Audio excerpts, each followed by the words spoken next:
এমনি তো রমজান মাস, তার মধ্যে সামনে ঈদ, এরকম ভাবে বেচাকেনি করলে আমার তো সামনে ব্যবসা বন্ধ করে দিতে হইব। কি রে, ওরা দুজন দুটো কাস্টমার সামলে দেয়, তখন সময় নিতেছে। ওই তোরা দুটো এদিকে আয়।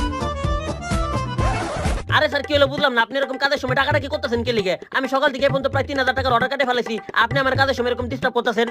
বুঝলাম, আচ্ছা আর তোমার কি খবর? আসলে স্যার আমি যার কাছে গেছিলাম সে তো কোনো অর্ডার দেয় নাই, সে নাকি রোজা আছে, অফিসের কিছু কাজবাজ করার জন্য এইখানে আসছে। আমি কি এখানে বাইরে অফিসের কাজ করার জন্য রেস্টুরেন্ট খুলে বইছি? বসতে দিছো কেন? বের করে দাও। আসলে স্যার লোকটা অনেক ভালো মানুষ তো, তার জন্য বসতে দিছি।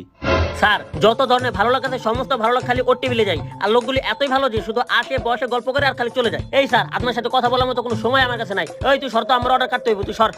না মানে স্যার অর্ডার দেয় আর আচ্ছা ঠিক আছে, বুঝছি, তুমি অন্য কাজে যাও। দাঁড়ায় আছো কেন? যাও কাজে যাও।